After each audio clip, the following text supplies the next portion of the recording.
Hi, I am Dr. Saqib Mansoor, and today I will discuss with you types of the bone fracture. So there are various types. So let's see what is a fracture. First of all, its definition. A break in the continuity of a bone is called a fracture. Fractures are also called broken bones. In other words, a fracture is a broken bone, same as a break or a crack. The bone can be completely fractured or partially fractured in various ways, lengthwise, crosswise, in multiple pieces. So the types of the fractures, even though bones are rigid, they do get bent or give somewhat even an external forces applied. Nevertheless, if force is too profound, bones break, just like a plastic ruler gets broken once it is bent too far. The sternness of a fracture commonly depends on force that resulted in the break. If bone's breaking point has been exceedingly only slightly, bone can get cracked rather than break completely. If the bone force is great, such as that caused by gunshot or an automobile crash, bone can shatter, right? So this is the way with it. And now the fracture types one by one, right? Gathered almost all of the types of the fractures for you in the 16 types. There are numerous types of the bone fractures, and each one may have minor variations. First of all, you see, follow my laser as well. This is the fracture, this discontinuity of the bone. This is a stable fracture. What is that? The broken ends of the bone line up and are hardly out of place, right? This is a stable fracture. Though the bone is broken, so they are lined up and hardly out of the place.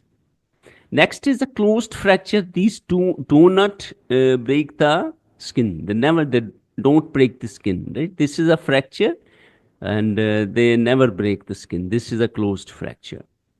And then is a transverse fracture, very important. These fractures are breaks which are in a straight line across the bone, right? Here you could see.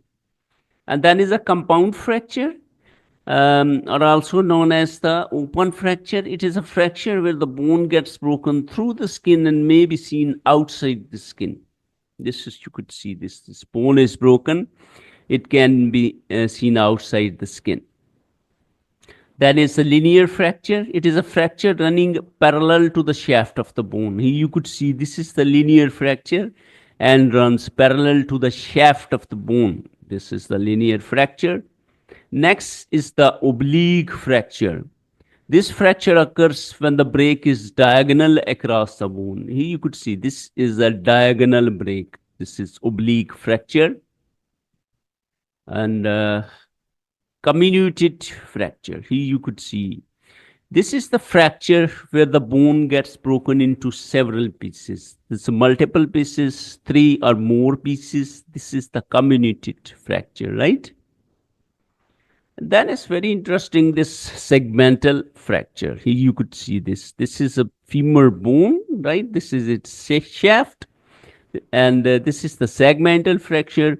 The bone gets fractured at two sides. A segment of the bone floats between these two fractures. This is one break, upper end, and this is the lower end, another break. And this is the floating portion of the bone between these two breaks. So the segmental fracture. Next is the impacted fracture. Here you could see this. Here, fractured end gets driven into each other. For example, in case of a direct trauma or after a fall. Here you could see this. These are the this follow the laser, and this is the impacted fracture. Here you could see this. This is zoomed picture. This is the impacted fracture, right? I repeat, fractured ends get driven into each other. For example, in case of a direct trauma or after a fall. Next is an evulsion fracture. Here you could see this. This is the fracture. This is the femur outline. And this is the evulsion fracture. The bony fragment gets evulsed. What is that detail? Here, a tiny piece of bone gets pulled off by a tendon or the ligament. Here you could see this. These are usually a result of a sudden tensile force to bone through the soft tissue, or where a chronic repetitive stresses lead to this evulsion. right? And then this is the bone fracture, the stress fracture, right? This is the foot, this is the metatarsal, right? Repeated stress or overuse results in microscopic fractures. These fractures are microscopic stress fracture, right? The repetitive stress or overuse. Then is the compression fracture. You see, this is the vertebral spine, and you could see this. This is a compression fracture. What is that? It takes place when a bone gets crushed. In these fractures, bones become wider or flatter. In the vertebral spine, these are related with osteoporosis and are a result of axial or compressive loads. Here you could see this. This could be due to the osteoporosis. The bones get weakened. And next fracture is the green stick fracture. Here you could see this, the picture of the green stick fracture.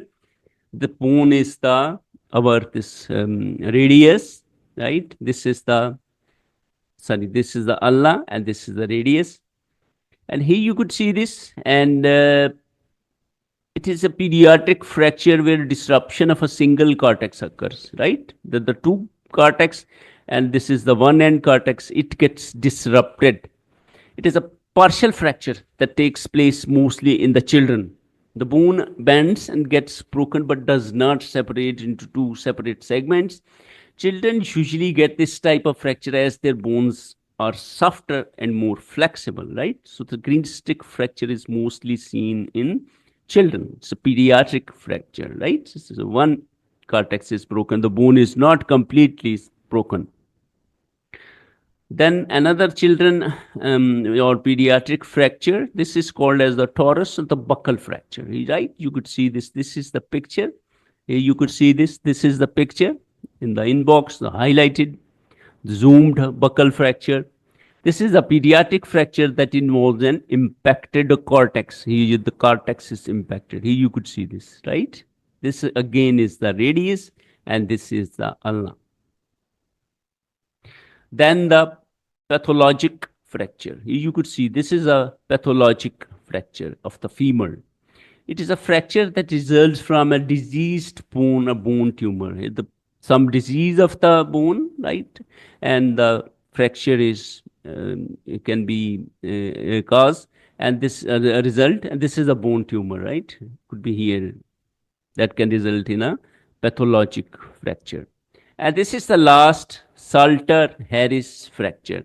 It is a pediatric fracture, also occurs in the children, that involves an open physis or growth plate. This is a normal forearm. Here you could see this. This is the elbow joint, and this is the radius. This is the ulna, and this is the growth plate normally, and it takes place. This is the growth plate.